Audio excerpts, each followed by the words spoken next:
que van a llegar a este lugar definitivamente son contaminaciones externas que llegan a desarrollar infecciones en nosotros. Y reconocemos, en realidad son tres, como creo que les dije ya la clase pasada: Yersinia enterocolitica, Yersinia pseudotuberculosa y Yersinia pestis. La pestis vamos a estudiar conjuntamente con las zoonóticas, pero ahora vamos a estudiar estas que tienen un compromiso específicamente a nivel intestinal: Yersinia enterocolitica y pseudotuberculosa. La característica importante que tiene esta bacteria es que invade la mucosa, es decir, infecta las células de los enterocitos, los daña y se mete más profundamente aún, ocasionando infecciones que se traducen en diarreas con abundante sangre. Es otra de las bacterias que nos pueden presentar un síndrome disentérico. Pero no solamente queda allí, sino que la bacteria tiene la característica de invadir más profundamente, comprometiendo los ganglios mesentéricos. Primero, los ganglios, los nódulos linfáticos que se encuentran en la placa Peyer, y luego se extienden más profundamente, comprometiendo los ganglios mesentéricos. Recuerden que en esta red de circulación linfática que existe en todo lugar, también existen ganglios que se localizan a nivel de la cavidad abdominal, que están recogiendo la linfa de todo lo que esté quedando fuera de la circulación sanguínea luego que se ha producido la absorción de los nutrientes. Entonces, estos ganglios se infartan, crecen y se inflaman y pueden supurar. Y esta es la causa que podrían estar confundiéndose muchas veces con otro, por la localización, que usualmente es a nivel de líneos, y sabemos que el líneos se localiza en la fosa ilíaca derecha. Hay una confusión de diagnóstico que es la apendicitis.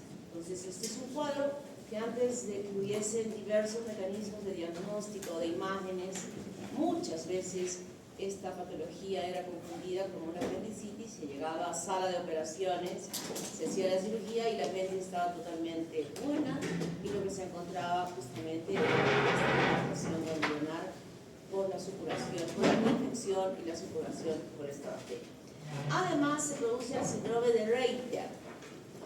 ¿Qué es el síndrome de Reiter? Uy, no sé qué mano se ha levantado primero. Vamos a pasar esta pregunta. En serio, debo ver quién levantó primerito la mano, pero ahora creo que han levantado simultáneamente que no he podido observar. Entonces, sin punto le vamos a decir que hable esta niña que está aquí delante. Tiene síntomas como la artritis, la uretritis y la conjuntivitis. Muy Y bien. también la provoca. Recuerden que yo les había mencionado que muchas bacterias, y no solo bacterias, incluso virus, pueden desarrollar este síndrome de Reiter. Y hemos estudiado a uno, y ahora estamos viendo que en otro tipo de bacteria también podemos encontrar este síndrome de Reiter. Que en realidad no nos ayudaría mucho hacer un diagnóstico en este caso, ¿verdad?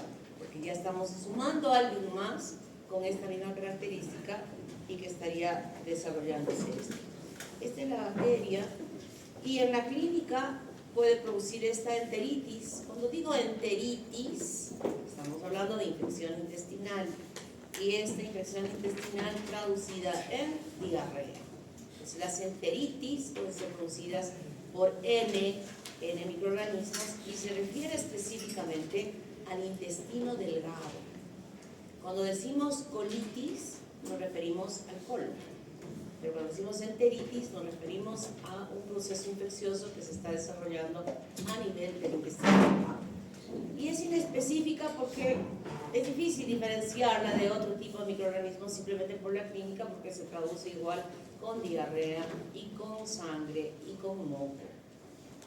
Y lo que he dicho en esta patogenia que la bacteria tiene puede comprometer en su extensión a los ganglios mesentéricos y provocar una adenitis mesentérica, un crecimiento y una inflamación de ese ganglio, y no solamente a veces solo inflamación, sino supuración, es decir, que se produce pus dentro de ese ganglio linfático que se encuentra en la cavidad abdominal.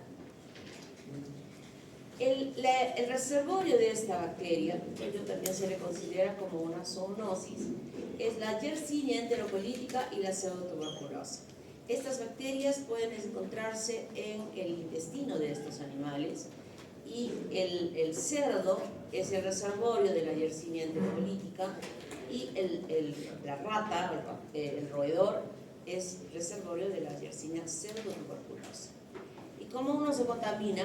Justamente cuando consume carne que esté contaminada con las heces de estos animales.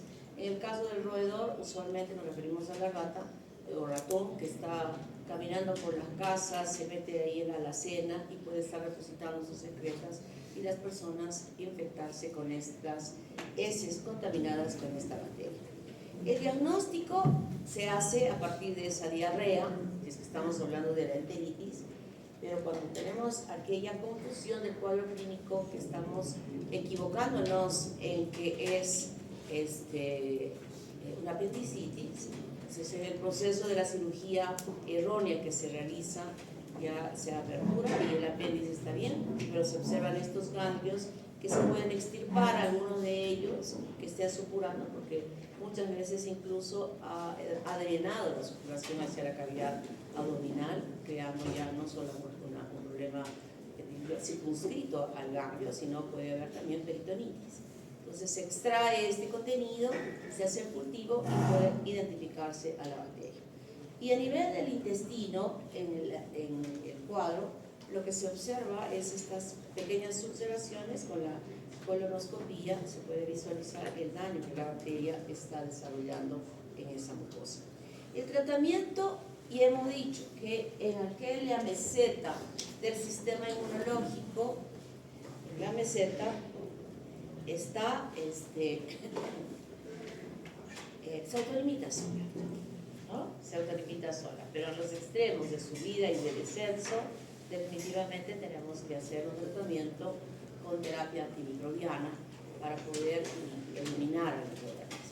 En el mismo caso de la adenitis, que ya se ha diagnosticado, el paciente ha sido operado, no se van a sacar todos los ganglios comprometidos, sino se quitan los que estén supurando y se da terapia antimicrobiana para que pueda resolverse progresivamente en los 10 días que se puede utilizar la terapia antimicrobiana para que esos ganglios regresionen y se produzca la curación.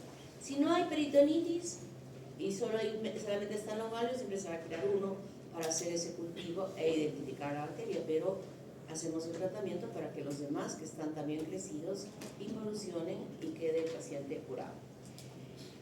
Y bueno, como en todas las diarreas, nosotros tenemos que enfocar el tratamiento usualmente en la rehidratación, en aquellos casos de que se autolimiten los solos.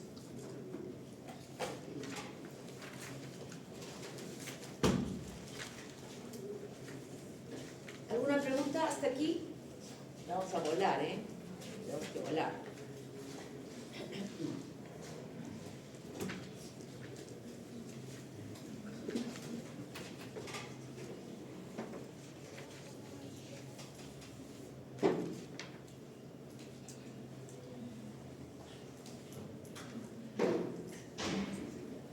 Vamos a estudiar ahora a Legionella. Se llama esta bacteria Legionella en memoria a que, como ya en algún momento había mencionado, que muchos de los nombres propios de las bacterias se denominan de acuerdo al lugar donde se identificó por primera vez, ¿verdad?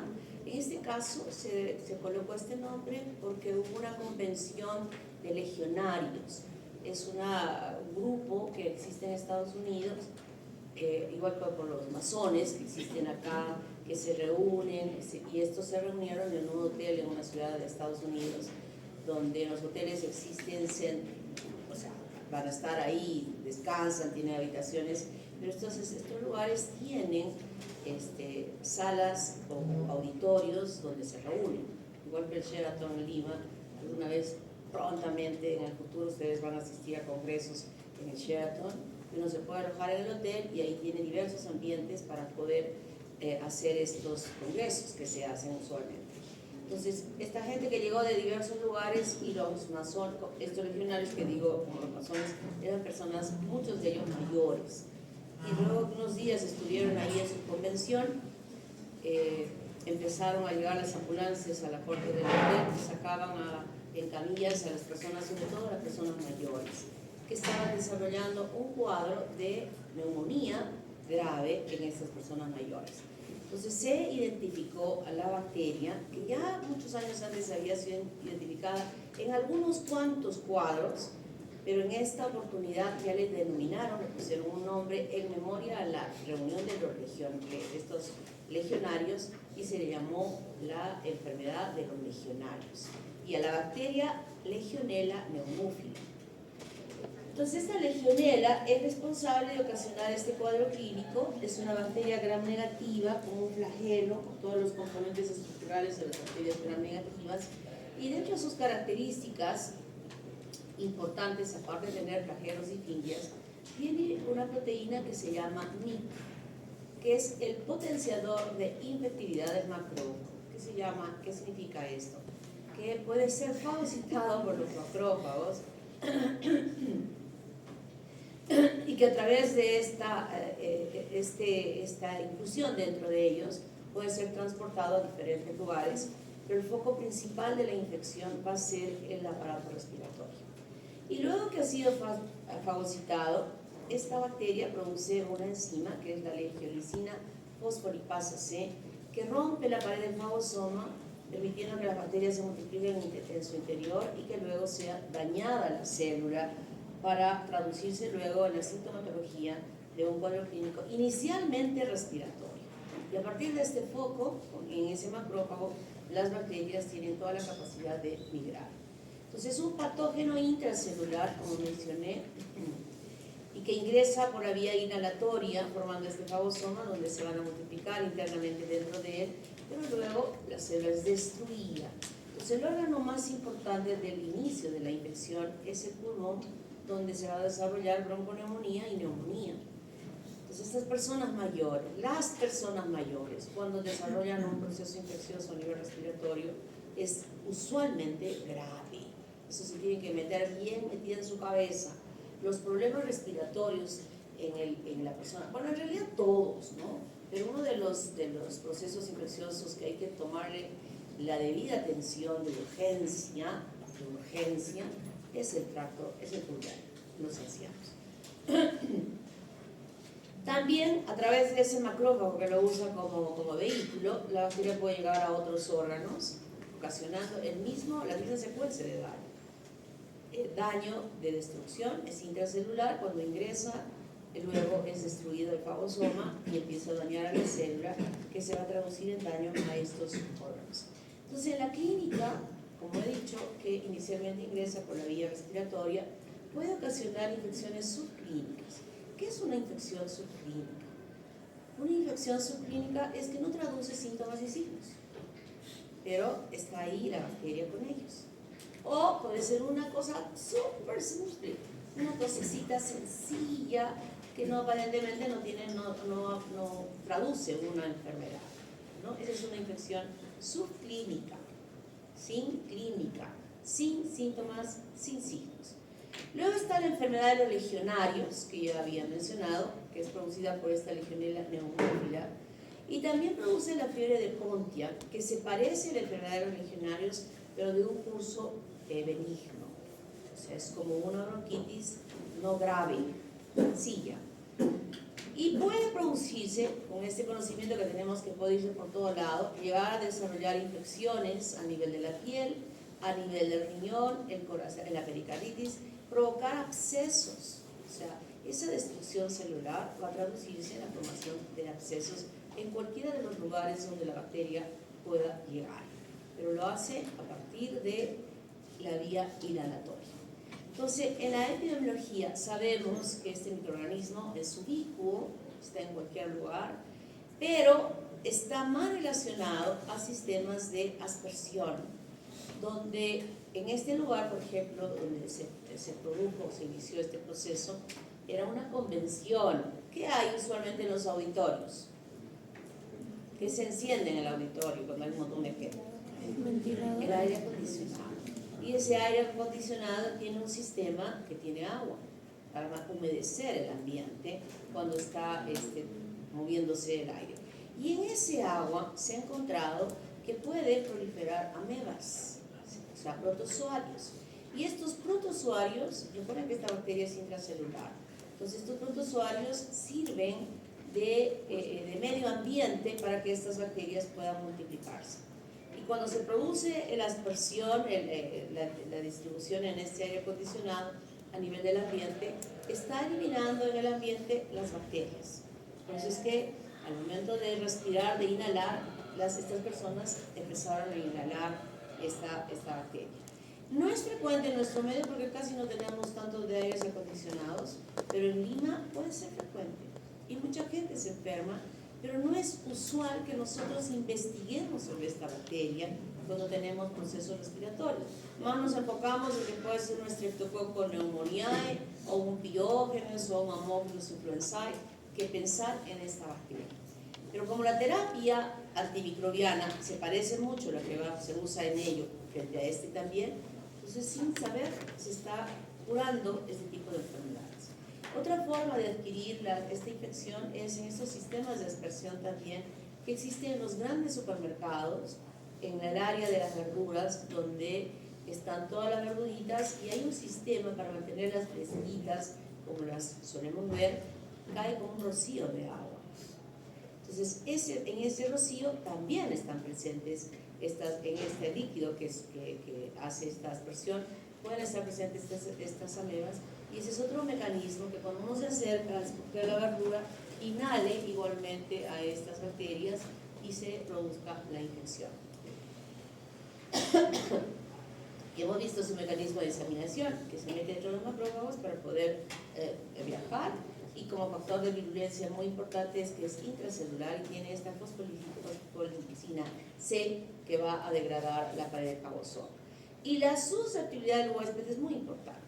¿A quiénes salían en las camillas para ir al hospital? Las personas mayores.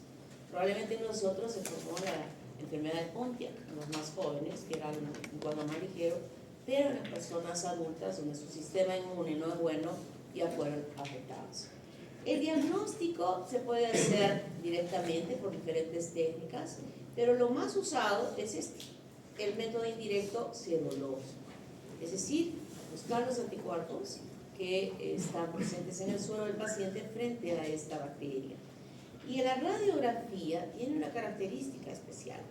Esto es lo normal, esta es una radiografía normal, así debe ver una radiografía normal. Y en el caso que habíamos visto nosotros de las neumonías por Streptococcus pneumoniae y las otras, siempre habíamos visto un compromiso del lóbulo inferior o medio. En este caso, no. Quienes se afectan son los lóbulos superiores.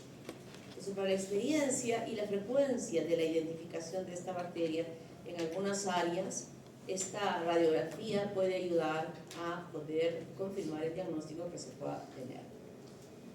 El tratamiento eritromicina, rifampicina, citromicina, claritromicina. Ya hemos estudiado mucho que estos eritromicina, citromicina, claritromicina, estos macrólidos los hemos usado, se los he dicho, para muchos procesos respiratorios. Por eso les decía, es probable que muchos de esos procesos respiratorios no estemos teniendo, sobre todo los empíricos, obviamente, ¿no? Cuando no hemos hecho un estudio, estemos tratando como para los otros, sin embargo esté presente y el tratamiento va a ser efectivo también para ellos. Por eso es que no se conoce mucho sobre esta bacteria. Pseudomonas aeruginosa. Descansado. Respire un poquito.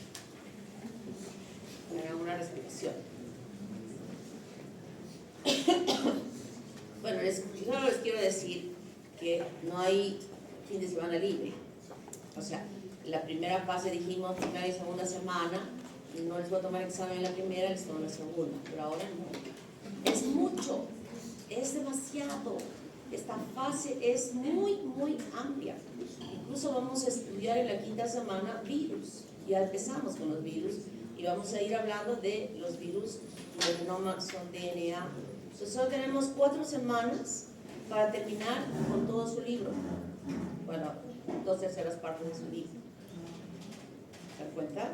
Entonces, que yo les diga, no les tomo esta semana porque van a irse a Festi Católica y se van a divertir y no van a poder estudiar, y les tomo la siguiente, ya no van a ser 8, creo que son las materias que vamos a estudiar ahora, sino van a ser 16, y va a ser demasiado.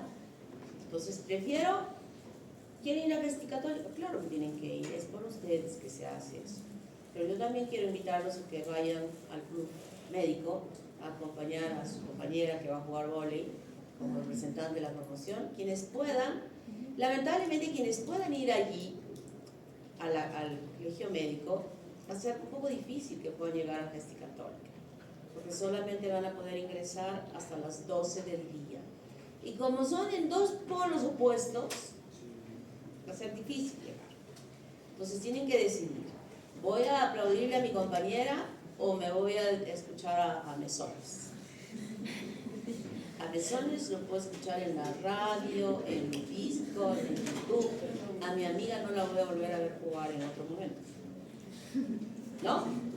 Bueno, es decisión de ustedes, pero necesitamos barra, porque estoy segura que todas las otras facultades de medicina van a ir con todos. La San Pablo, que tiene todos los de primer año, van a estar ahí seguramente, igual que la San Martín, igual. San Martín ya tiene 2 años, ¿no? 3. ¿2? No, tiene más, ya, tiene 2. O sea, ya tiene un volumen un poco mayor, y la Continental también está igual que van a tratar de ir todos, y nuestro equipo no va a tener barra. Yo creo que mi voz no va a alcanzar para poder hacer la barra solita ahí con el equipo. Yo sí voy a ir a ver a estos chicos, los voy a acompañar, no les voy a abandonar, yo voy a estar ahí. Estoy invitando a otros doctores también para que vayan y nos acompañemos a defender los colores de la Católica. Ahí me van a decir, ¿cómo? Algún profesor que me conoce de la UNSA, ¿qué hace aquí, doctora? ¿Por qué está de este lado? Yo voy a decir, sí, 13 años en la Católica con la residencia y todas las en la UNSA, y 32 años acá. ¿Qué pesa más? Esto, ¿no? Entonces, que tengo que defender los colores de la Católica. Bueno, Pseudomonas aeruginosa. Yo en algún momento de las primeras clases había hablado sobre esta bacteria. Les había dicho en algún momento, hay una bacteria que todos le tememos, le tenemos pánico en el sistema de salud. Le tenemos pánico porque cuando se produce una infección por esta bacteria es grave y mortal. La posibilidad de supervivencia en niña vilca es muy, muy baja. Cuando uno se infecta con esta bacteria, hay tremendas posibilidades de que una persona pueda morir. Es ubicua, está en cualquier lugar.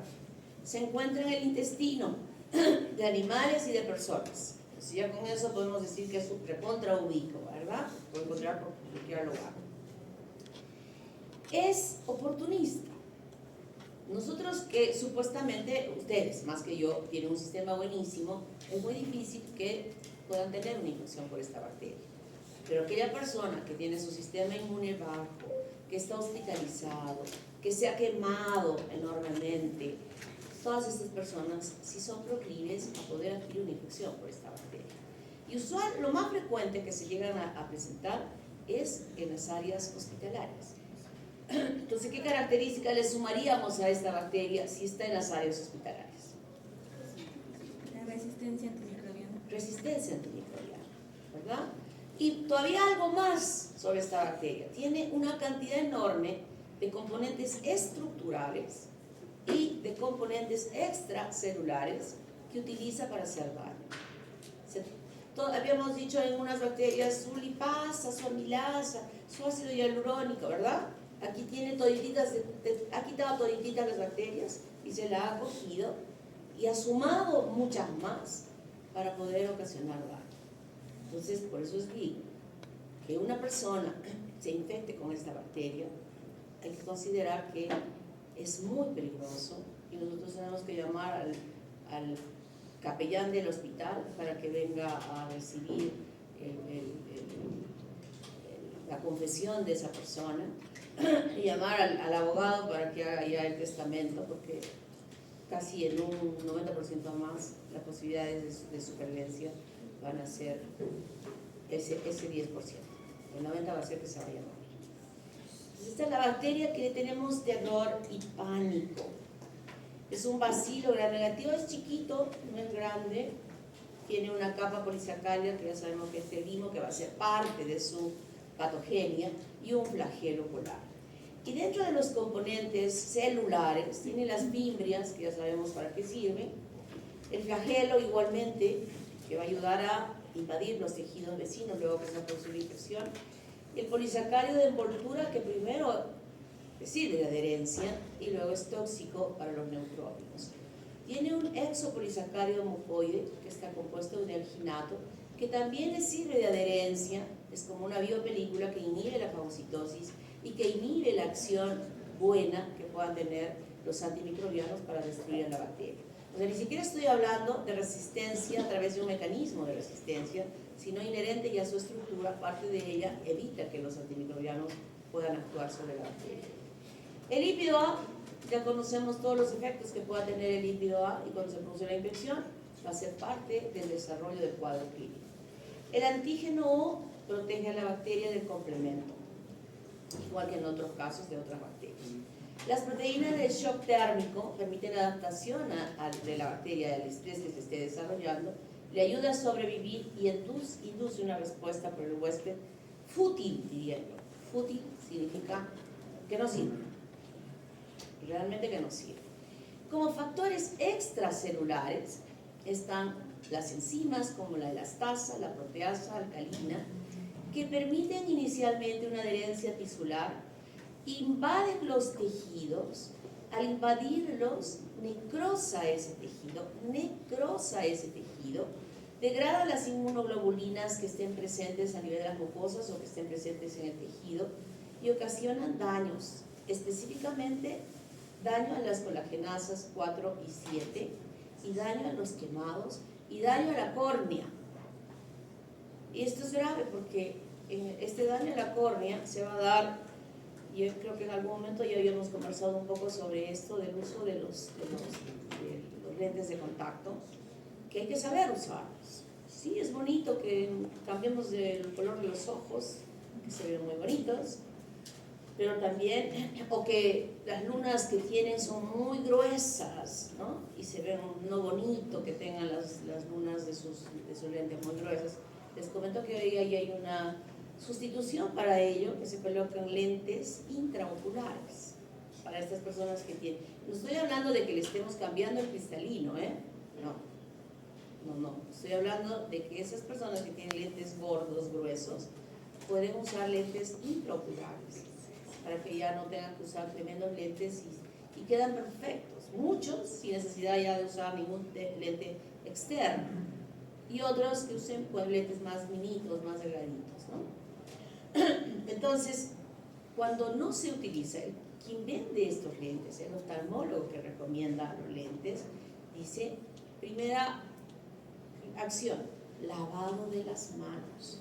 Antes de tocar ese lente para colocar o para quitar, lavado prolijo de las manos.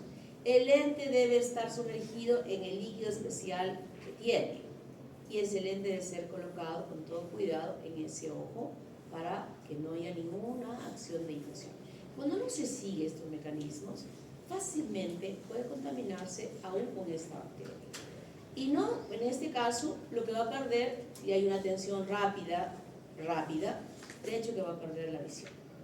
O sea, es muy difícil que recupere la visión, se va a tener que enuclear ese ojo, sacar el ojo para proteger la vida de ese paciente.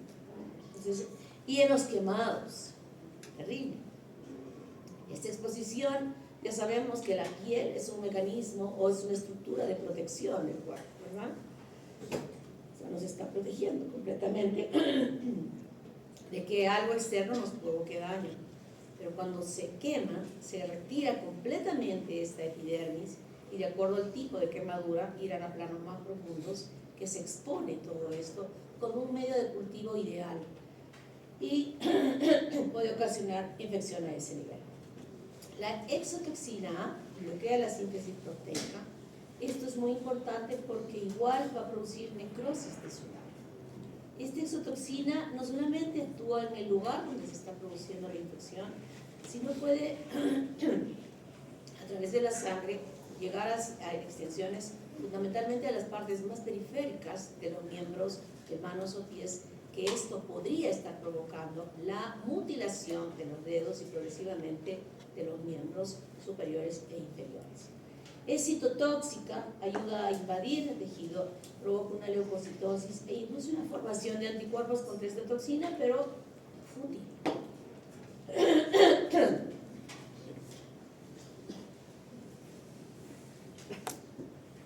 La exoenzima SR, la S, facilita el daño en los quemados, y la R, el daño a nivel del pulmón. Cuando se produce una neumonía por pseudomonas, va a haber una necrosis de ese pulmón y imposible permitir que haya una recuperación de ese pulmón totalmente afectado. Favorece que se invadan los tejidos y hay una diseminación hemática que permite que ésta pueda llegar a otros lugares. La citotoxina que produce es letal para los leucocitos. Las fosfolipasas dañan las membranas citoplasmáticas de las células de los tejidos y ocasionan mayor daño. La ferripioquelina facilita la captación de hierro, igual que la pioverdina, hierro del ambiente, hierro del huésped. Y la piocianina lesiona el epitelio, dificulta la función celular y está asociada también a la ferropielina y libera radicales de oxidina. Esta pioverdina y piocianina y piorubina, dependiendo de otro tipo de pseudomonas, son sustancias que emiten color. Y una de las de la pioverdina, por ejemplo, en el caso de la pseudomona aeruginosa, esta pigmentación, este color que se produce, va a permitir observar en la secreción purulenta que va a acompañar a esta infección de un color verde limón característico que solo macroscópicamente ya nosotros podemos decir esta persona está infectada con pseudomonas. Y vamos a ver ese color y lo vamos a ver en los cultivos. En los cultivos hay un medio cultivo que nos va a permitir observar claramente esto. Entonces, dentro de los cuadros clínicos que podemos ver por esta infección, infecciones del tracto respiratorio. Incluso es exoenzima SR con un daño específico a nivel pulmonar. Infecciones urinarias, pacientes diabéticos, pacientes que estén en el hospital conectados a una sonda vesical por algún problema neurológico que les impide movilizarse. Fácilmente puede ingresar pseudomona a desarrollar esta infección. Infecciones osteoarticulares. Puede ser que hay mucha gente que tiene problemas de articulaciones en las rodillas, los futbolistas, por ejemplo, se les hincha la rodilla y ellos, como buenos traumatólogos, yo he visto, no estoy hablando, que solitos se pinchan con una uva para sacarse el líquido de la rodilla. Pueden infectarse con pseudomonas. Infecciones oculares. Ya hemos conversado sobre estos que usan los lentes de contacto que podrían facilitar el desarrollo de la infección. Infecciones ópticas. Estos que agarran, que están en el campo, porque es ubicua, la bacteria es ubicua, que cuando les pica la oreja ahí han visto a los señores del campo que rompen una ramita, la rompen el palito y están haciendo así, rascándose la oreja. ¿Listo? Muchos hacen esto. O que ustedes se vayan de paseo terminando el semestre a algún lugar cercano y está haciendo mucha calor y encuentran una piscina, una poceta que ni siquiera es una piscina, y dicen, vámonos, y se lavan, ¿no? Esa agua que hemos dicho que puede estar contaminada con Escherichia coli, puede estar contaminada con pseudomonas. Y el agua va a caer aquí, ni siquiera llevar ropa de baño, se van a lanzar ahí con la truza y el brasier y a bañarse, ¿no? Entonces, no hay ni taponcitos en el oído ni nada, el agua puede quedar acá y ese agua está contaminada y desarrollar infecciones en el oído. Infecciones cutáneas, no necesariamente solo los quemados, puede contaminarse las escaras que habíamos hablado que se contaminaban con Escherichia coli, puede contaminarse las úlceras varicosas, que son lesiones que aparecen en los tobillos cuando hay varices, puede contaminarse con pseudomonas, es decir, cualquier tipo de lesión de la piel puede contaminarse con esta bacteria. Y a partir de cualquier foco, producirse una bacteriemia, permitiendo a la bacteria llegar a otros lugares donde puede ocasionar, por ejemplo, una endocarditis o una infección meningia o infecciones gastrointestinales. Es decir, no hay un lugar donde esta bacteria no pueda llegar y desarrollar una infección. Esta es una infección por Pseudomonas. Esta persona se quemó, probablemente, y sobre esa quemadura ya se contaminó con esta Pseudomonas que estamos viendo aquí de este color verde. La toxina a distancia está dañando y quemando y destruyendo, provocando una necrosis. Y así como este dedo se ha necrosado y lo único que podemos hacer es amputar estos dedos, esto puede extenderse más a las manos, a los brazos, a los pies, a las piernas, y tener que amputar porque no hay otra forma de salvar la vida o que éste se pueda recuperar. Esta persona se pinchó la uña por debajo, qué terrible es cuando nos pinchamos con algo, ¿no? Por aquí. Pudo haber estado contaminada. Secreción verdosa. Pseudomonas. Otitis, un problema infeccioso ótico por Pseudomonas. Miren lo verde de este ojo. Mucho más grave aquí, que ya hay un daño a nivel de la córnea. Y miren este color verdoso en la cámara anterior del ojo. Esto no se va a curar. No, esto hay que sacar, hay que nuclear el ojo para que haya recuperación. Este es el color típico y característico de la infección por Pseudomonas. Ese color verde. Ese color verde. Cuando nosotros tenemos a los pacientes quemados en el hospital, no conozco el del Seguro Social, sí conozco el del general. Cuando se hace el internado allí, se rota a esta área. Total, si ustedes van a entrar el próximo año, o el siguiente, al hospital y van a entrar a la sala de operaciones, les van a exigir que vayan rigurosamente bien vestidos, así como les exigimos en microbiología, máscara, gorro, etcétera, y su mandilón. Como que el cuidado sí, es importante que haya un cuidado importante de cuidar la esterilidad del ambiente, pero cuando llegamos a hablar de este sitio es diferente. Aquí sí la gente que está ahí se viste. ¿Se acuerdan cuando hubo la pandemia del COVID, cómo se vestían los médicos que parecían astronautas? Exactamente igual la gente está trabajando dentro de este ambiente, cuidando de no contaminar. Quien ingresa, las enfermeras, los médicos pasan por ambientes especiales donde van quitándose la ropa y van cambiándose la ropa para poder tener contacto con el paciente. La comida sigue ese curso. Los pacientes que están en la unidad quemados, que la recuperación en grandes quemados no es chiquitita, es grande, es larga en el tiempo, y una de las características es que se desnutren. Su alimentación tiene que ser súper nutritiva, con gran cantidad de proteínas, y todo lo que la gente, la familia pueda llevar. En el seguro asumo que nadie lleva porque les dan la comida, pero en general hay que apoyar esto. Huevos y frutas y todo lo demás pasa por un lugar de eliminación de microorganismos para que pueda el paciente acceder a alimentarse correctamente. Entonces, todos los días el personal allí está así, que no se haya metido Pseudomonas en el paciente. Pero a veces ya entramos, ni siquiera hemos destapado todavía las sábanas del paciente y percibimos un olor dulzón a uvas. Si entramos y sentimos ese olor, Dios mío, Pseudomonas. Levantamos las sábanas y vemos esto. El apósito que está cubriendo la herida del paciente de este color, del paciente quemado. Pseudomonas. Inmediatamente se tiene que aislar al paciente, desinfectar.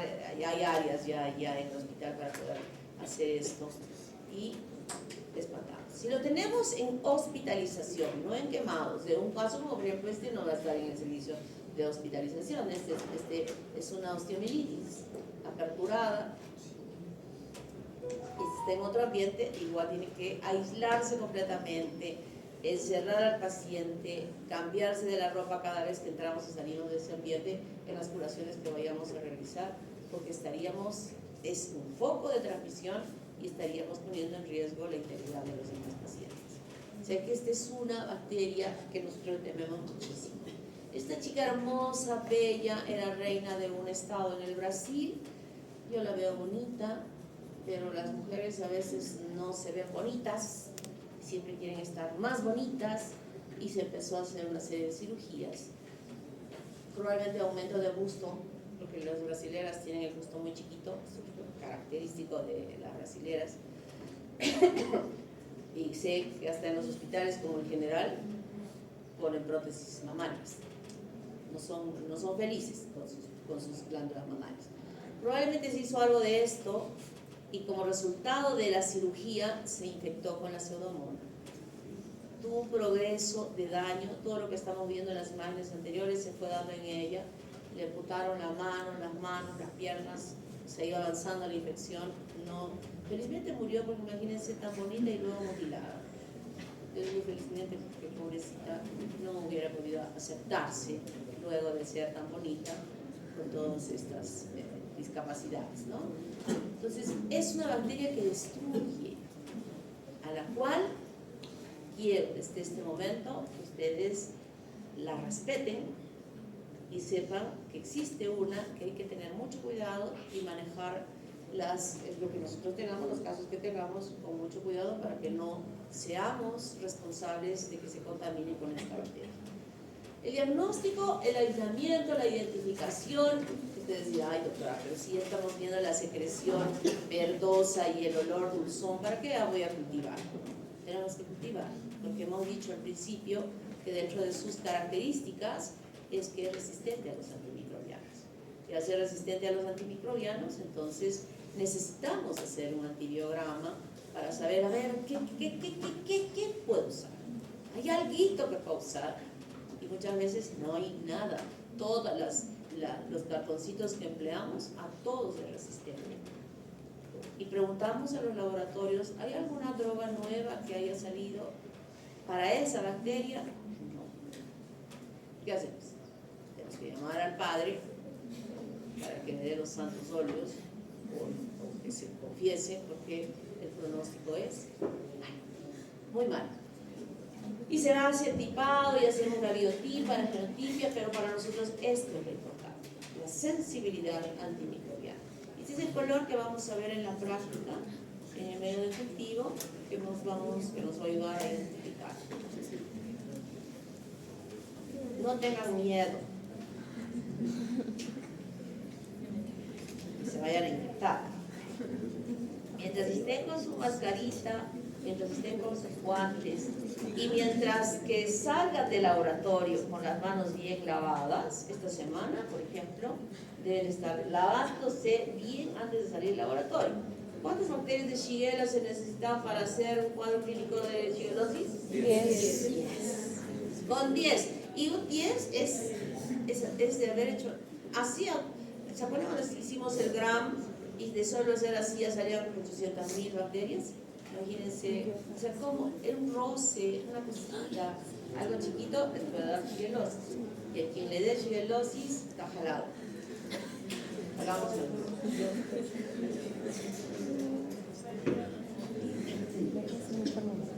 El tratamiento, hasta que nos salga el antibiograma, ya tenemos también un conocimiento de a cuáles puede ser sensible, entre comillas. Y empleamos las carboxipenicilinas, las cefalosporinas de tercera y cuarta generación como ceftazidima, cefepima, cefirona. Juntamos antimicrobianos para potenciar un poco mejor el tratamiento empírico que podamos haber iniciado desde el principio, porque tampoco es que voy a decir, es resistente a todas, esperaremos el antibiograma y ya empezamos el tratamiento. Eso jamás vamos a hacer eso, por si acaso. Hacemos el cultivo, sacamos la muestra para hacer el cultivo, pero inmediatamente estoy aplicando el tratamiento empírico. Por favor, cuidado que estén distorsionando ustedes lo que yo hablo. Para ustedes son increíblemente distorsionadores. Usted ha dicho eso. Yo nunca he dicho eso, jamás. No, usted ha dicho eso. O sea, ustedes interpretan mal. Siempre se debe, bueno, las posibilidades que tengamos y donde estemos, hacer un cultivo para hacer el antibiograma, sí. Pero antes de tomar la primera medicación. Y después de eso, empíricamente podemos usar estas combinaciones de un beta-lactámico más un aminoglicósido o la polimixina B y la E, que es la colistina, que podría estar dándole a la bacteria, Dios mediante, de cachetadas, que oye, no te puedes dividir, así, cachetada y cachetada, ¿no? Y bueno, lo triste es que cuando sale el antibiograma, no hay una sola que pueda ser. Creo que la idea, el concepto, el mensaje está muy claro, ¿verdad? Tener muchísimo cuidado con esta bacteria, que es ubicua, que es oportunista, que es resistente a los antimicrobianos, que tiene muchos agentes de patogenicidad y que desarrolla cuadros clínicos graves. Lo bueno y lo importante tiene que muchas veces que ser identificar, diagnosticar lo más tempranamente posible, lo más rápidamente posible. De esa manera podemos cuidar a la persona. En el hospital, aislamiento. Había dicho que si encontramos un paciente infectado lo aislamos completamente. Debe hacerse permanentemente una higiene individual a los pacientes que están hospitalizados. Las infecciones son endógenas, porque he dicho que está en el tubo digestivo. Cuando hablo de la infección urinaria del paciente diabético por pseudomonas, es endógena. Es su propia bacteria la que está en su tubo digestivo, controladita, pero en un ambiente que puede estar cuando sale a un ambiente que es totalmente estéril. Vigilancia y control de los fomites o fomites. ¿Qué son los fomites o fomites? Son objetos inanimados. Son objetos inanimados donde puede estar. ¿Qué pueden? Donde puede estar contaminada. O sea, puede estar presente la bacteria. Objetos inanimados. Por ejemplo, no. Objetos como, no sé, una mascarilla. Objetos que están en el hospital, ¿no? O sea, el bebedero, la botellita, el escupidero, o sea, las cosas que están ahí en el ambiente. En todos los hospitales existe un comité de infecciones. Este comité de infecciones está supervisando permanentemente todas las áreas hospitalarias para ver si es que hay contaminación o no hay contaminación. Este comité saca muestras para que sean objetivos y decir, esta área está muy contaminada, se tiene que hacer una limpieza prolija del ambiente porque las personas que están llegando aquí se están infectando, ¿no? Entonces este comité está supervisando permanentemente en los hospitales. Y para los pacientes quemados, sobre todo los gran quemados que vamos a hacer en la práctica este caso, y que cuando le llamamos gran quemados, ¿por qué le llamamos gran quemados? ¿Cuáles son los tipos de quemadura? ¿Cuáles son los grados de quemadura? ¿Cuál es el tratamiento que se debe emplear en el grado 1, en el grado 2, en el grado 3? Y de acuerdo a la magnitud de la extensión de la quemadura. Eso vamos a explicar en el caso clínico para que tengan ya un manejo de cómo hacer en estos casos de quemados. Hay vacunas para quemados, pero no se utilizan todavía en nuestro medio. ¿Preguntas? Doctora, de lo que dijo que se podría usar un beta-lactámico con un glucósido, si no me equivoco sería una gentamicina, pero ¿con qué beta-lactámico se combina? Puede ser con penicilinas a grandes, los millones de millones por vía endovenosa, puede asociarse, o con calamicina. Bien, el gran quemado, ustedes han escuchado la noticia de hace poquito de una deflagración, ¿verdad? Que ha sucedido en México, donde se ha volcado un camión que llevaba gas y se encendido, y ustedes han visto las fotos de la gente que caminaba con toda la piel que se les iba cayendo del cuerpo. O sea, hay tiempos, ¿no? Las primeras 24 horas, las 48, las 72 horas. Quien pasa las 72 horas ya ha superado las complicaciones respiratorias, las complicaciones de hidratación, porque esa piel expuesta, imagínense cuánto de líquido está perdiendo, cómo se maneja esa regulación. Todos los órganos vitales que estén funcionando ya a una vida. Y luego viene la otra parte, la infección. O sea, el riesgo de infección de esas personas, que todo su cuerpo esté quemado, pues, con todo el cuidado que se pueda tener, es difícil. Ahora hay diferentes tipos de tejidos no humanos que se utilizan para ponerse en la piel, como mallas, la piel de la placenta, no la placenta, la membrana amniótica. En el Hospital General, todas las membranas amnióticas de los partos por cesárea, no podría vaginal, pero imagínense que cuán contaminada estaría las membranas corioamnióticas, se trasladan a estos lugares. No es que esté reemplazando a la piel, es para proteger la salida del líquido y para proteger que no se infecte y ayuda a que se recupere más rápidamente ese tejido afectado. Entonces hay unas mallas especiales, hay mallas que se elaboran de todo tipo de material que se va empleando. La misma piel del cerdito, puede ayudar también, pero aún así es muy difícil.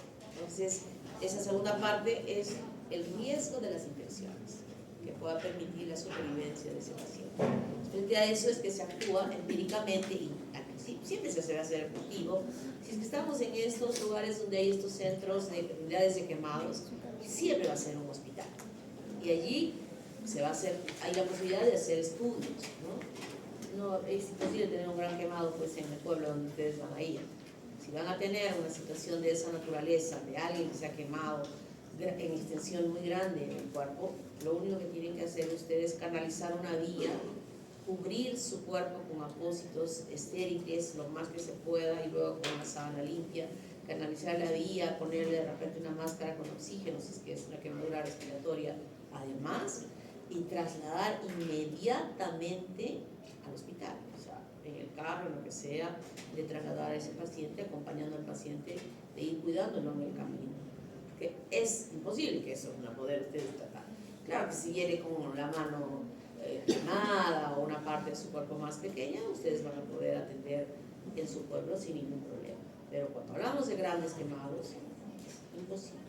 Se requiere de un soporte, de una asistencia muy, muy especializada para lograr la supervivencia de ese paciente, que es difícil, es muy difícil.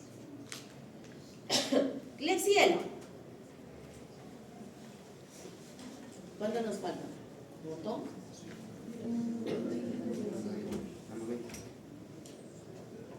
8:45, ¿no? Vamos a orar. Me aceleró así. La piel de la piel, no creo que la piel de la piel, algo así lo he escuchado. Mira, se están haciendo muchos estudios. Por ejemplo, hay ustedes cuando van a la playa no hay el muy, ¿sí? Entonces eso muy tiene en su caparazón un material que se llama quitosán. Y el quitosán, a partir de ese quitosán, se han empezado a desarrollar unas mallas especiales para cubrir justamente estas áreas extensas de quemaduras y con muy buenos resultados. O sea, repito, no es que vamos a reemplazar la piel con esto, no, es para ayudar a que el tejido granule más prontamente y pueda recibir un trasplante, un homoinjerto, o sea, de su propia piel. Entonces las personas no todo el cuerpo, no estas personas que hemos visto ahí, que todo estaba quemado, que todavía caminando, los pobres se les caía la piel ahí, de algunas partes del cuerpo se va sacando la piel, ¿no? Y se coloca pues en un pedacito de piel así, que se saca como esta cuchilla que tenemos para pelar las papas, y que es una cascarita finita que sale igual, ¿no? Saca, es la capa más superficial de la piel, y luego este pedacito se pone unos aparatos que se llaman expansores. Se agarra una puntita, otra puntita y se mete, es como que pusiéramos ahí como un sello, y con el sello se presiona y le hace huequitos especiales. Entonces luego se abre y los huequitos se van abriendo y este pedacito ya no es de este pedacito, sino puede ser de este pedazo. Y los huequitos va creciendo la piel, cerrándose en las áreas donde no ha habido contacto de esa piel directamente con el tejido granular y va cubriéndose. Entonces sí se sacan pedacitos de las áreas que están bien para cubrir estas partes y de esa manera ya va recuperándose la piel, ¿no? Y lo otro es que hay que cuidar mucho de estas partes de flexura, cuello, ¿cómo se llama esto? ¿Cómo se llama esta parte? ¿Qué? ¿Qué has dicho, Chise? Ay, Dios mío, no. Esta partecita de acá, así si decimos acá en la rodilla, fosa poplitea. Fosa cubital. ¿Qué? Fosa cubital. Fosa cubital. El punto. Fosa cubital. Sí, es posible que ponga un punto. Le estaba contando ayer a los alumnos que un profesor de cirugía 2, les preguntó: a ver, señáleme con la mano derecha la horquilla external y con la izquierda el apéndice sifoides. Así les dijo a sus alumnos, de cirugía 2. ¿Y saben qué hicieron? Y no es que me haya contado, he visto las fotos, porque él les ha tomado fotos. He visto 3 fotos, solo de acá para acá. Y yo digo, ¿por qué no estaba un poco más arriba para ver la cara de tremendos? Había burros y burras. Aquí, miren, aquí se señalaron acá y acá. Otras más abajo. O sea, cirugía 2. ¿Dónde está la anatomía de no recordar cuál es la horquilla external y dónde está? O sea, hasta en embriología hemos estudiado eso. ¿Qué nivel, verdad? ¿Qué nivel de estudiantes que están llegando arriba? Y allá yo veo 2 que están conversando, que si les preguntamos dónde están. A ver, niña, párate. Niña Ceballos. Señálame, párate, tu horquilla external con la mano derecha y tu apéndice sifoides con la izquierda. Eso ya le va a ir bien. Estás conversando, ¿eh? Siéntate. Entonces, imagínense, qué vergüenza. Qué vergüenza. He dicho, envía esas fotos. Se las voy a pasar a Germán, para que vean.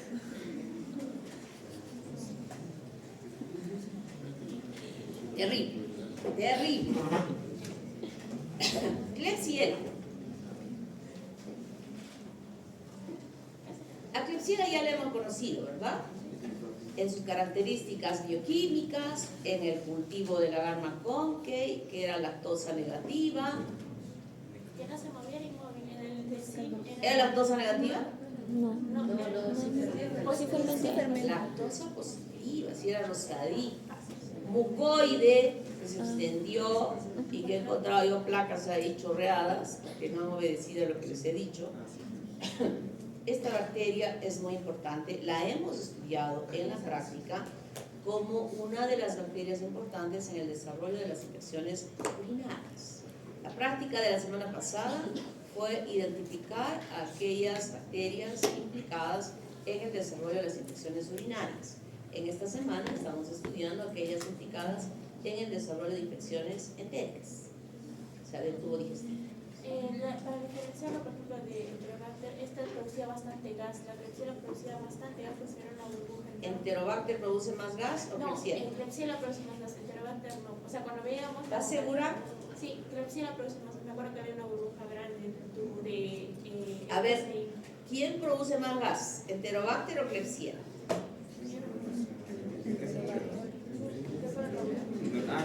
Yo pensé que la No, en el ETSI.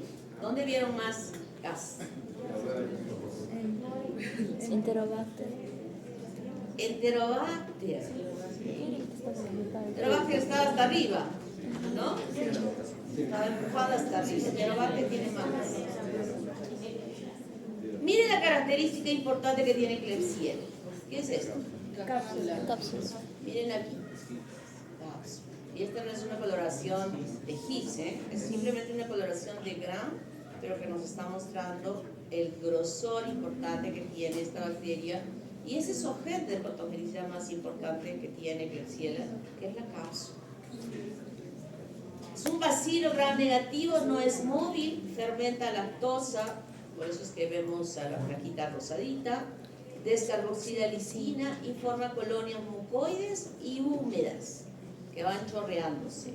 Y aquí tenemos dos especies, Klebsiella pneumoniae y Klebsiella rhinoscleromatis. Y Klebsiella pneumoniae da a Klebsiella ossitoca y a Klebsiella ossane, que van a dar cuadros clínicos específicamente diferentes. Esto es lo que habíamos visto en la característica mucoide, ¿verdad? Cómo confluían las colonias y se extendían e incluso veíamos hasta chorreadas. En el agar sangre también podíamos verla con esa misma característica. El mecanismo de patogenicidad más importante es la cápsula. Es la cápsula.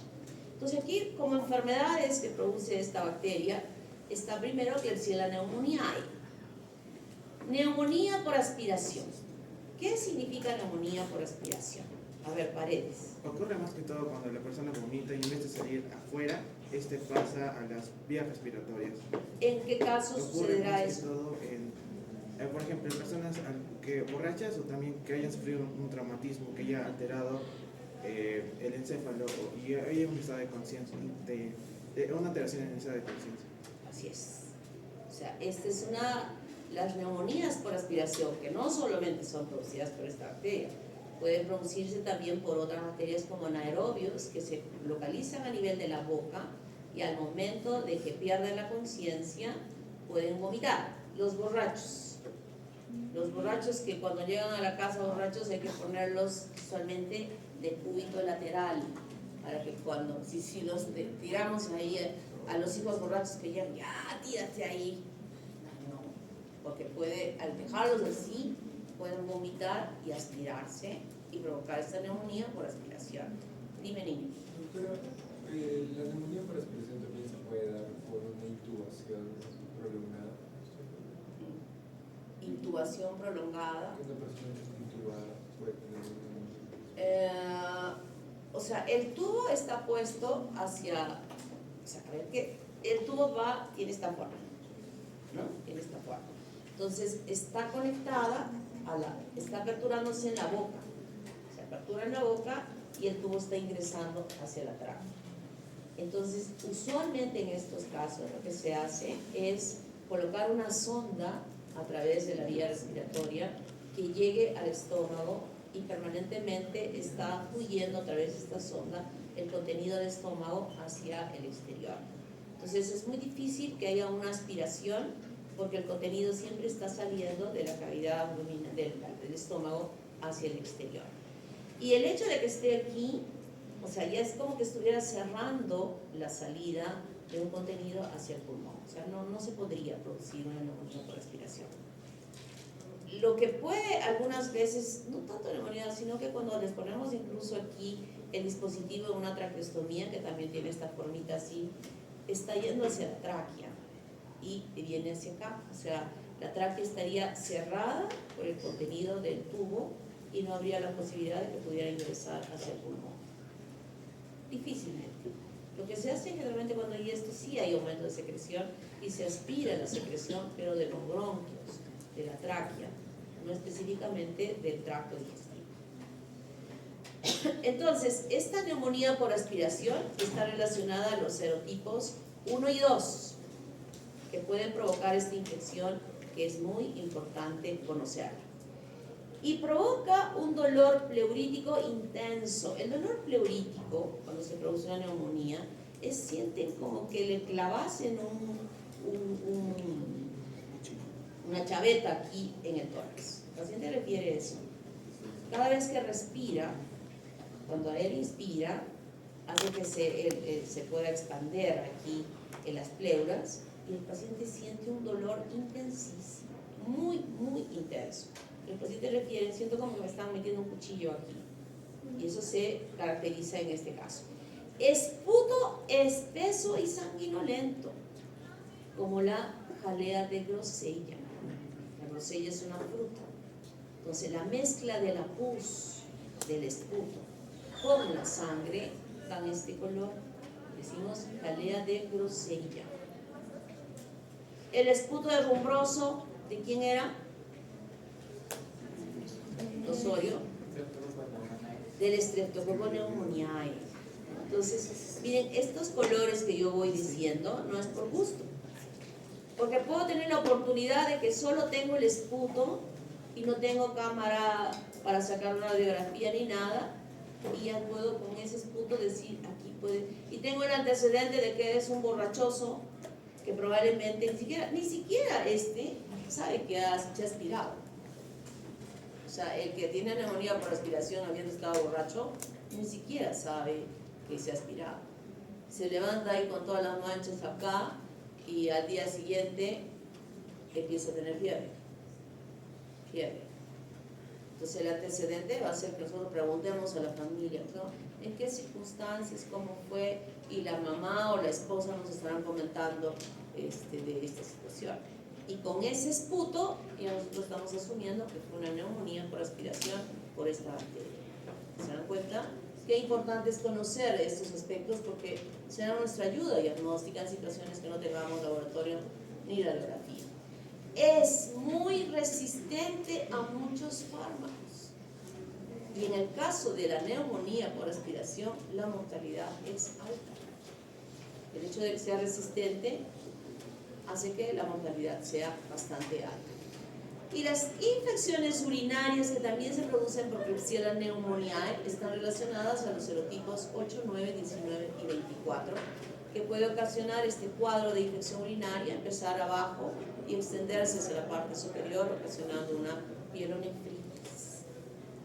Entonces, Klebsiella pneumoniae, aunque su nombrecito diga pneumoniae, no solamente produce cuadros clínicos respiratorios, sino también urinarios. Klebsiella ossani. Esta Klebsiella produce una rinitis atrófica y ocena. La rinitis atrófica, ustedes saben, a ver, voy a poner sus participaciones. ¿Quiénes han participado?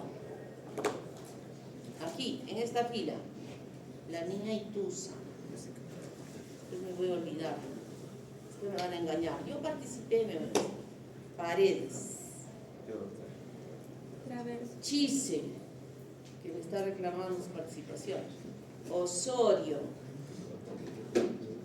Por allá. Traverso. Por allá. Nada. Doctora, en la clase pasada había un chico que participó que le contestó. ¿Cómo se llamaba? No le dije Hernández Guzmán. Hernández. ¿Qué dijiste, Hernández? Sobre el PBM. Ah, sí, eso vale por 2 participaciones, pero solo te voy a poner 1. Muy bien. Entonces, la rinitis...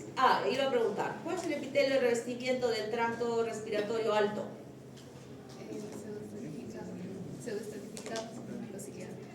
Cilíndrico ciliado. ¿Qué más hay en este epitelio pseudoestratificado? Tiene células caliciformes. Tiene células caliciformes, muy bien. Y es ciliado. Y esa mucosidad que está ahí es buena, porque va a servir. ¿Qué más hay debajo de la lámina propia? ¿Qué hay debajo de la lámina propia de este segmento? Importante. Muy importante.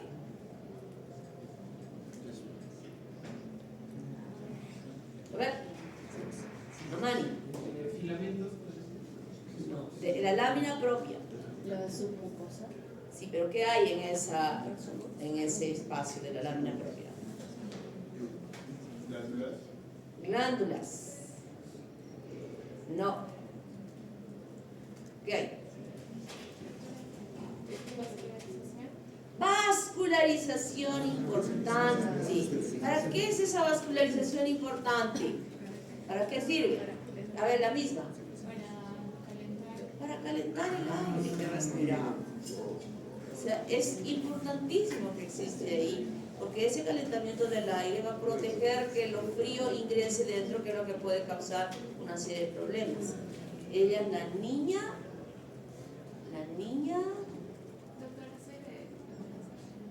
¿Qué? Es que el día martes teníamos clases, pero no tuvimos. Entonces, Es otra sección. después me dices. Tu niña, ¿cómo te llamas? Yupanqui.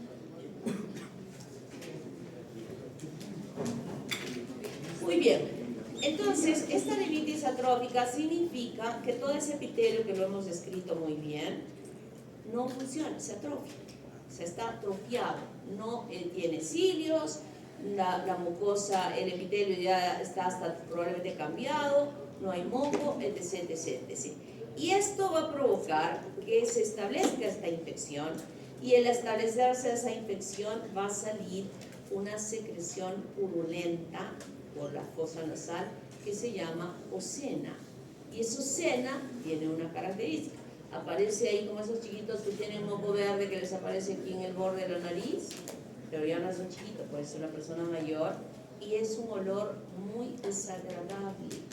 O sea, se fluye esta secreción purulenta por las fosas nasales con un mal olor. Eso se llama ocena. Y esta rinitis atrófica va a hacer que cambie el epitelio. O sea, ya la atrofia ya no va a ser un epitelio pseudoestratificado, cilíndrico, ciliado, sino se produce una metaplasia. ¿Qué es una metaplasia?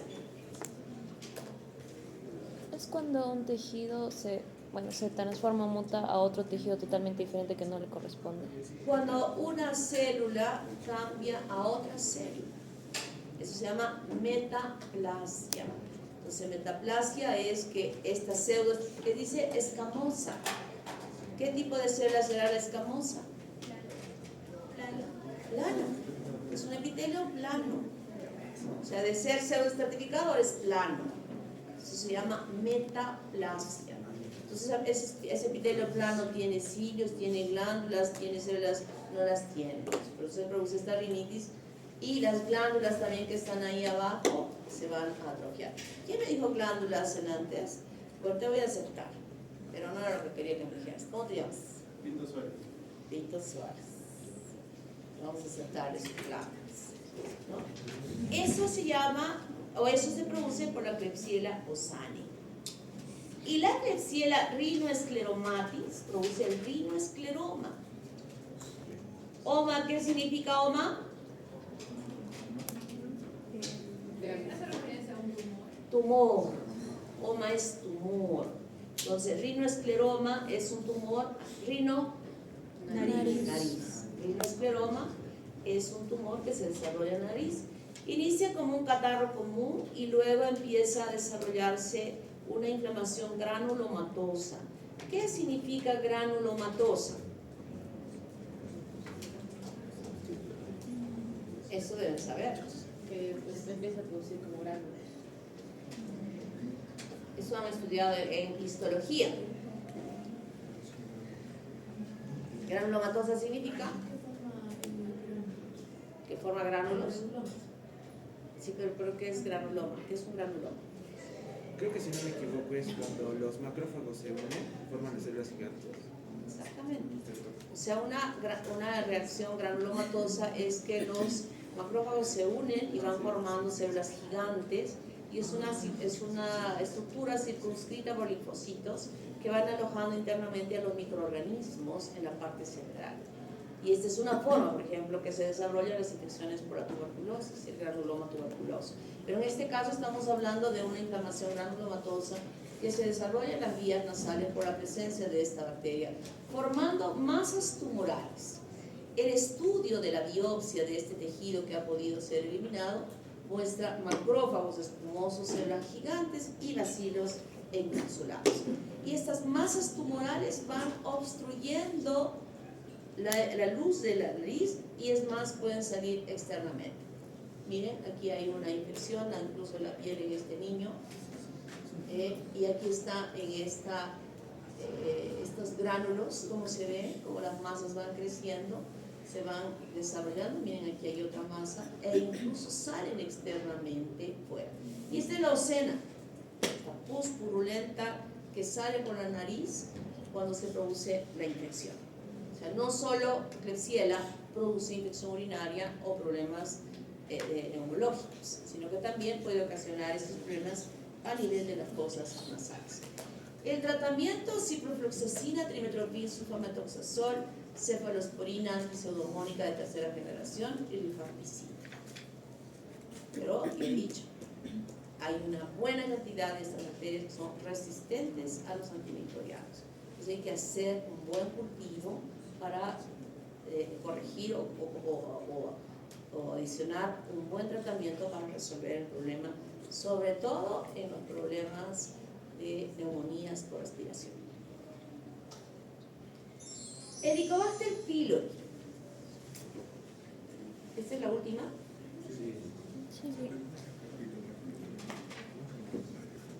Nos hemos dado un buen tiempo para el Helicobacter, que es muy importante. Las gastritis se dividen en gastritis agudas y crónicas. Las gastritis agudas son aquellas que se caracterizan por un cuadro clínico exactamente igual al que ustedes tuvieron luego de su fiesta de promoción.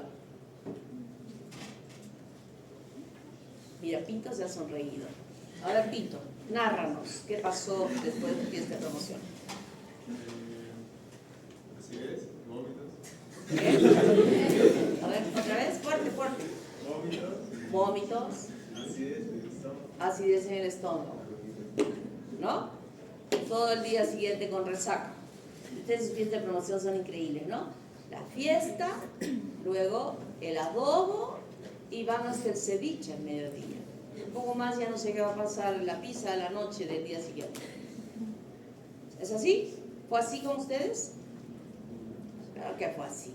Bueno, yo con mis hijos solo he llegado hasta el adobo en su fiesta de promoción, pero después ya supe que incluso se van hasta el ceviche, que es más tarde, como a las 11 de la mañana. Bravos con ustedes. Bueno, eso que nos ha dicho Pinto, eso es una gastritis aguda por la irritación que ha tenido Pinto por el alcohol que ha ingerido. O cuando comemos algo que nos ha caído mal también, que nos vienen náuseas y vómitos y punto, ¿verdad? Eso se llama gastritis aguda. Y la gastritis crónica es un cuadro clínico que se caracteriza por lo siguiente. Uno ingiere su alimento, como el desayuno, por ejemplo, que ustedes hayan tenido ahora, su desayuno, y como a las 9, 10 de la mañana empiezan a sentir que la panza se les va hinchando. Si usan los pantalones súper ajustados, van a empezar a soltar el botoncito del pantalón, porque se sienten incómodos, porque está la panza que se está inflando, porque hay gases, hay flatulencia que no la pueden eliminar, obviamente, y se va acumulando y va inflándose y va inflándose. Y es un malestar que se siente y se percibe durante más o menos este lapso de las 2 horas. Luego, ya como que han podido tener la opción de eliminar esos gases, están un poco más tranquilos y viene la siguiente comida, el almuerzo, y otra vez viene el proceso. Yo diría, ustedes están pensando en ustedes mismos. Eso tengo yo. Y nos habituamos a esta sintomatología asumiendo que es normal, asumiendo muchas veces que tal vez se intensifica un poco más en cierto tipo de alimentos que consumimos y creemos que ese alimento es el que nos está ocasionando este problema. Pero no es así. Normalmente uno consume su almuerzo, su desayuno y no debe haber este valoramiento abdominal, salvo que hayamos comido frijoles en el almuerzo, que eso ya es natural que podamos tener flatulencia. Pero en otros casos no es normal. No es normal que uno, después de que haya ingerido sus alimentos, más o menos a las 2 horas, empiece a sentir esta molestia de valoramiento abdominal y flatulencia. Eso se llama gastritis crónica. Las gastritis agudas y aún las crónicas, en la mayoría de los casos está asociada a esta bacteria, al Helicobacter pylori.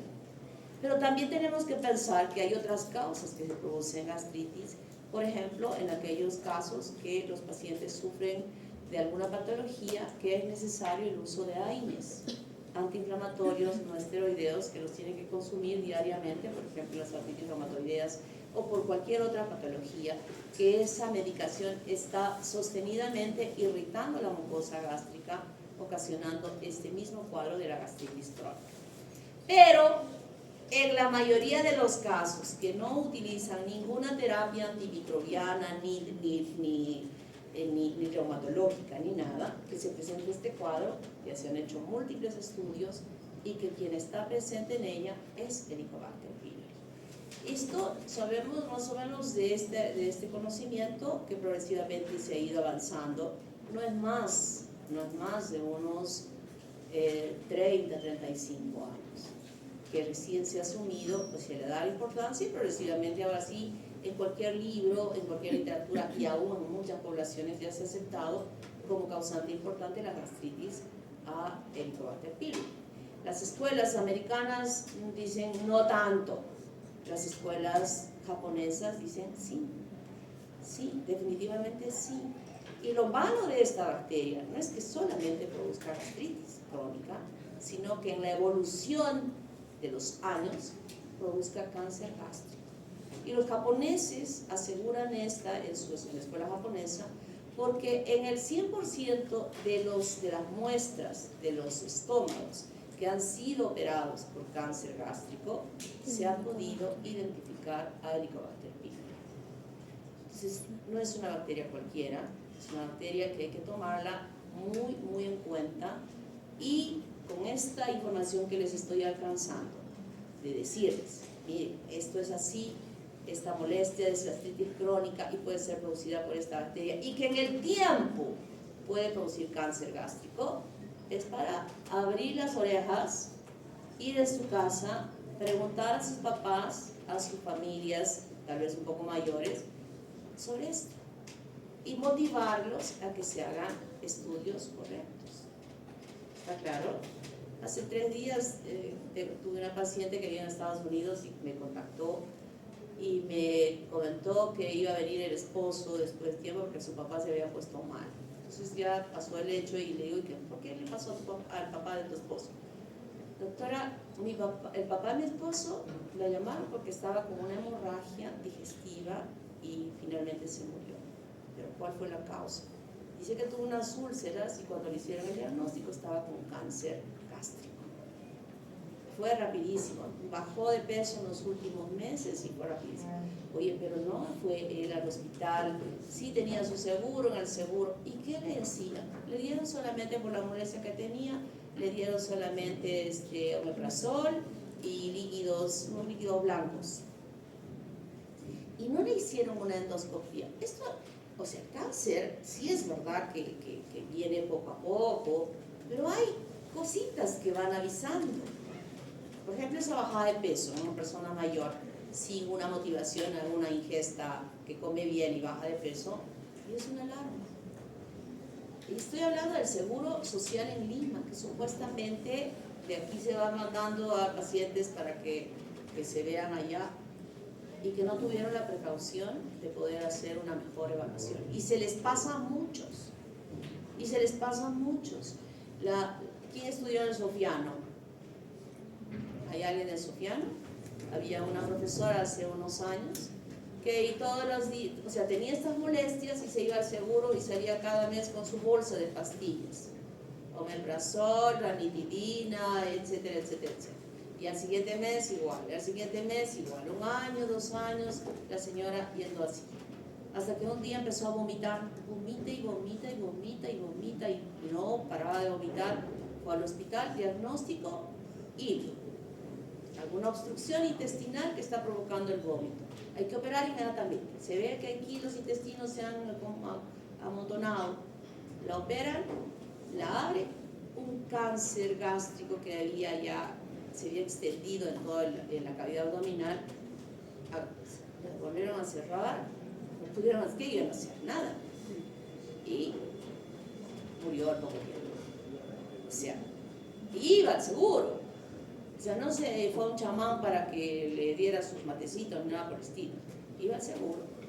Entonces, esta es una patología que avisa, que ahorita yo les estoy informando de que esta molestia puede tener una causa y puede tener una consecuencia si no se llega a atender. Ese es Helicobacter pylori, que es un bacilo gram negativo, curvo y espiralado, que mide, es muy delgadito y tiene 2.5 a 4 micrómetros de longitud.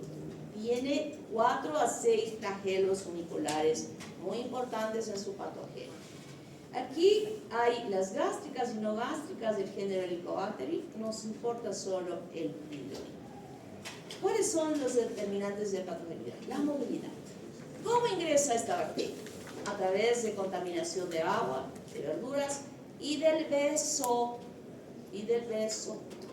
O sea, yo podría decir que esa es una infección de transmisión sexual, por el beso es parte de la sexualidad, ¿verdad? Podríamos decir, y ahorita vamos a decir por qué. Entonces, esta bacteria que ingresa por acá, con esos flagelos, toda bacteria que ingresa a la cavidad gástrica puede ser afectada por la acidez del estómago, ¿verdad? Pero el flagelo hace que la bacteria llegando al estómago lo movilice tan rápido. Esta es la cavidad del estómago y sobre la superficie de la mucosa hay una gruesita capa de moco, ¿verdad? Hay moco. Entonces la bacteria hace que, o los flagelos hacen que la bacteria atraviese el moco y se localice directamente sobre la superficie de las células. Primer agente de patogenicidad importante que hace que escape de esta acidez, localizándose en un área que obviamente ya el ácido no le va a hacer nada. Luego se adhiere y empieza a producir una enzima, que es la ureasa, que modifica el pH circunscrito, convirtiendo o produciendo amoníaco desde la urea. Y este amoníaco modifica el pH, que va a facilitar su supervivencia en un pH de 6 a 7. Produce, luego que ya esté establecida y que empieza a multiplicarse, produce una proteína que se llama BAC-A, que es una citotoxina vacuolante. ¿Qué significa esto? Que va dañando la morfología del enterocito y va formándose como unas vacuolas en el interior de estas células, activando la interleucina 8, que va a mediar las células de la inflamación aguda y va a permitir que se sigan formando mayor número de vacuolas en las células estas, modificando la estructura de esta célula progresivamente en el tiempo, que va a condicionar a que se produzcan metaplasias y displasias. Factor importante de la modificación celular, que va a ser el camino a esto que yo he hablado del cáncer, del adenocarcinoma a ese nivel. También produce la proteína CAG-A, que va a acentuar aún más la actividad de la citotoxina vaculante y va a atraer a neutrófilos, creando un proceso inflamatorio importante en el lugar, que nos ayuda muchas veces a nosotros, cuando hacemos la biopsia gástrica, a identificar a la bacteria. También produce una dismutasa de superóxido, catalasa y un lipopolisacárido que permite que la bacteria pueda sobrevivir dentro de los polimorfos nucleares y los monocitos. Produce una fosfolipasa A1, A2, AC, que van a contribuir aún más el daño de esa mucosa celular. Entonces, no estoy hablando de que hoy me infecté y mañana tengo cáncer. Ojo, esto toma tiempo. Puede durar 5, 6, 7, 8, 9, 10 años. ¿Está claro? Años, estoy hablando de años. Y todas estas acciones patogénicas que tiene la bacteria a través de estos componentes va a lograr modificar la estructura de la célula, transformándola en células neoplásicas. Y puede producirse inicialmente luego de la colonización y producir en primera instancia una gastritis aguda al principio, que ni siquiera, ¿cuántas veces nos hemos despertado, hemos visto, ay, tengo náuseas, no sé por qué, voy a tomar un poquito de bicarbonato, algo de que he comido me ha hecho daño? Y nos tomamos y se pasó, gastritis aguda. De pronto fue la primera infección que se tuvo con la bacteria, pero no le dimos importancia. Y luego se permite su establecimiento y colonización y va a poder, si llega al duodeno, ocasionar una úlcera duodenal o una úlcera gástrica, porque va dañando subyacentemente el tejido y puede la úlcera tener ahora otro tipo de sintomatología. Es aquel paciente que despierta con mucho dolor en el estómago, como que le arde y le quema, y toma desayuno y se le pasó el dolor. úlcera. Gastritis al revés, como y tengo el problema de la flatulencia y las molestias digestivas. Úlcera, alivio con la comida. Y obviamente si es que esa úlcera se profundiza, puede perforarse y ocasionar hemorragia digestiva alta, traducida en melena. Habíamos hablado sobre la melena, ¿verdad? Esas heces negras como la brea de una sangre digerida que ha salido a nivel del estómago. Puede ser que la ulcerita sea chiquitita, pero puede ser que la úlcera sea grande y de pronto estando en el baño, por ejemplo, lo encontramos desmayado. Alguien desmayado o desmayada. Lo llevamos al hospital, se hace el examen, es tanta duda porque ni siquiera se sabe qué tiene. ¿Ha tomado algo? ¿Se ha envenenado? ¿Se ha suicidado? ¿Ha intentado suicidarse? Todo. Vienen todas las preguntas. ¿Qué está pasando? ¿No? Y de pronto ya despierta. Tengo dolor en el estómago. Y ya empieza a investigarse que ha vomitado algo de sangre y ya podemos decir que hay una úlcera en el estómago, que se va a confirmar cuando salga la deposición negra más tarde o al día siguiente, ¿no? Y esto puede evolucionar en el tiempo a un adenocarcinoma o un linfoma MALT. El MALT linfoma es un linfoma de los linfocitos que se dan justamente de multiplicación de estos linfocitos que se encuentran en la lámina propia de los nódulos linfáticos, que en respuesta a este proceso infeccioso hay una gran respuesta inflamatoria y toda esta parte debajo de la mucosa se va engrosando de esta tumoración. Ese es el linfoma MALT. Las clínicas, ya hemos hablado de la gastritis aguda, que parecería una intoxicación alimentaria, que evoluciona a una gastritis crónica difusa, una gastritis crónica atrófica, una úlcera gástrica o duodenal, adenocarcinoma o un linfoma gástrico, o MORT, también se le llama. Esta es la evolución que puede dar. Las características de todo esto que estamos viendo pueden darse o observarse a través del cuadro clínico o a través de una endoscopía, un examen que se hace introduciendo el endoscopio hasta la cavidad gástrica, extendiéndose incluso hasta el duodeno. El endoscopista, el gastroenterólogo, tiene la habilidad de poder reconocer las características de esa mucosa, si son normales, si está atrófica, si ya no tiene brillo, es decir, todas esas que luego se tienen que confirmar en el estudio anatomopatológico con las biopsias que vamos a obtener de esta mucosa gástrica. Y obtenemos las biopsias y en ellas ya daremos los diagnósticos anatomopatológicos que estamos frente a esta infección y cuál es el daño que esa bacteria está ocasionando o ya ha ocasionado en este caso. O sea, no es que me infecté y ya es cáncer. A lo largo de estos 10 años van a haber diferentes cambios histopatológicos en esa mucosa, en esas células.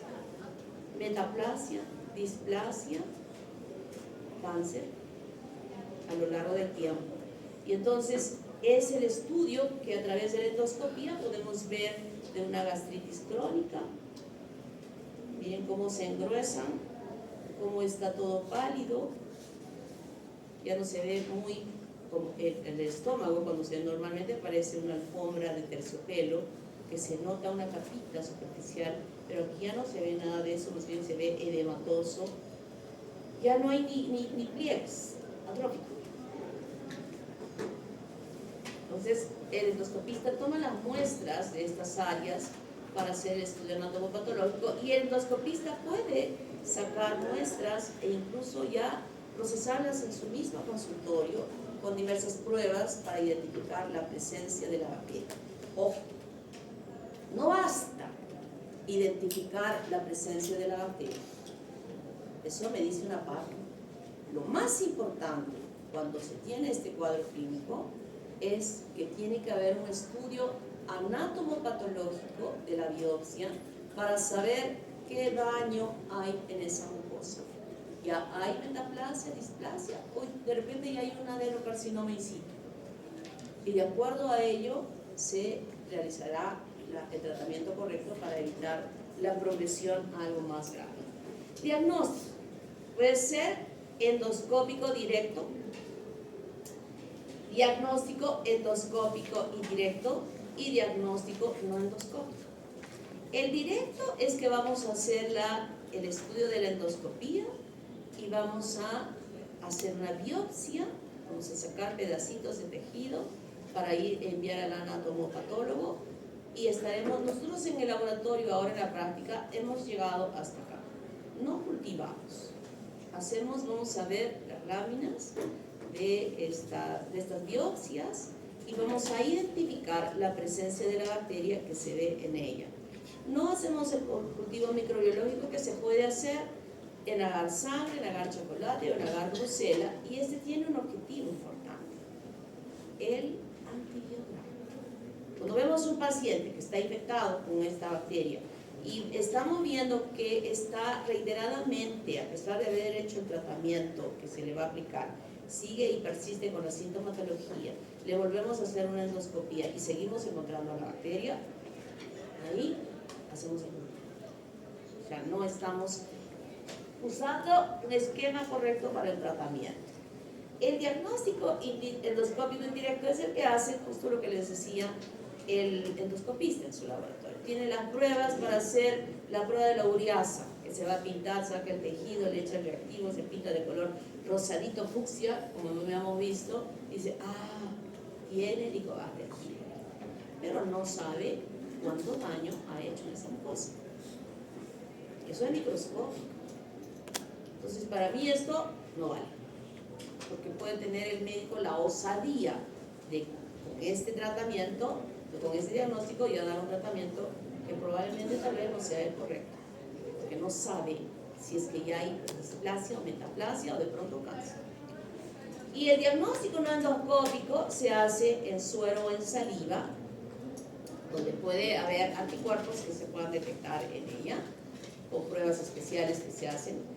Y el urea-read test, que es exactamente igual al que alguna vez les han hecho o les van a hacer en un futuro a los chicos que manejan cuando salen de Mollendo o de Camaná, algunas veces que el policía les dice, a ver, sople, ¿no?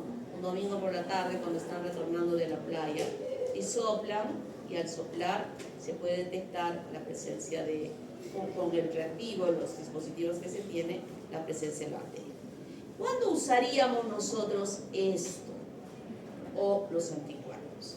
He dicho que yo lo considero esto como una infección de transmisión sexual porque puede transmitirse a través del beso, ¿verdad?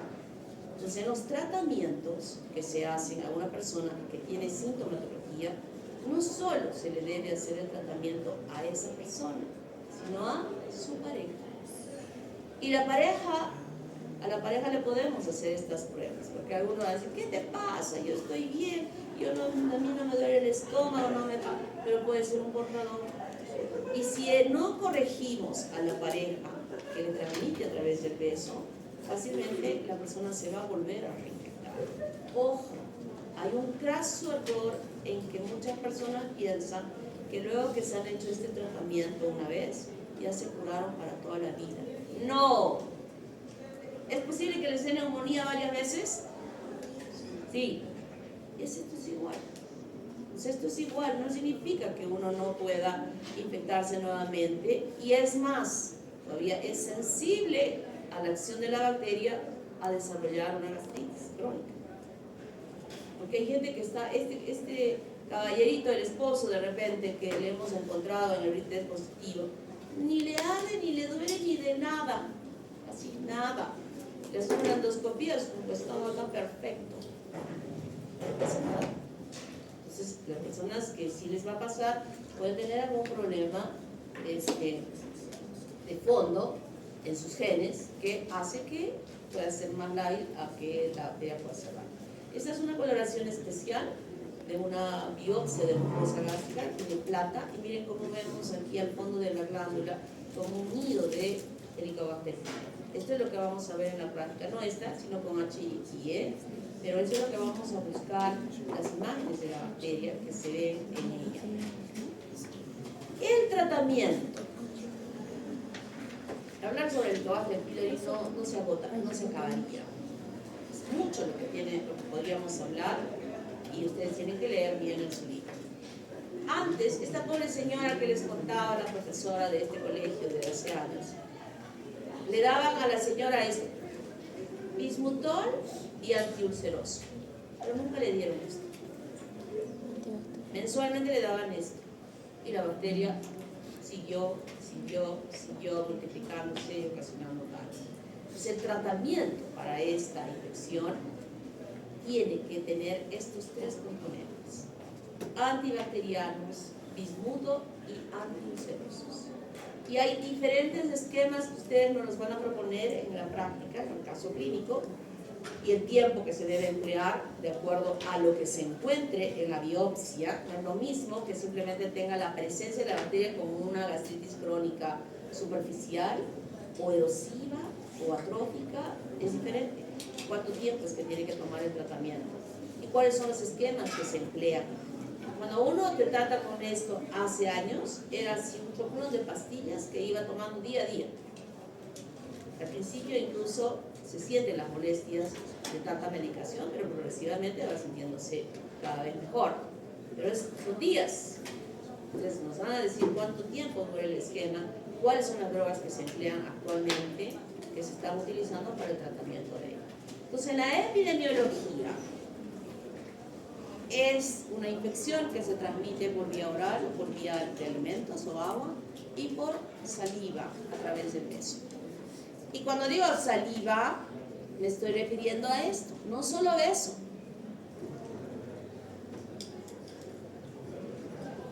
¿Qué vieja tiene el vaso? ¿Cuántas veces he escuchado eso? Que sigue van vuelto, ¿no? A la costumbre antes de la pandemia de que con un solo vaso toda la collera toma la cerveza. Y en esta salivita que se está dejando puede estar quedando la bacteria, y en la segunda vieja que va a tomar ese vaso de alguien que esté infectado, se va a infectar. O sea que es un mecanismo de transmisión este sistema, y quiero que recuerden, el tratamiento se hace a los dos. Bueno, aquellos fritos que son promiscuos, yo no sé con cuántos, a quienes más va a tener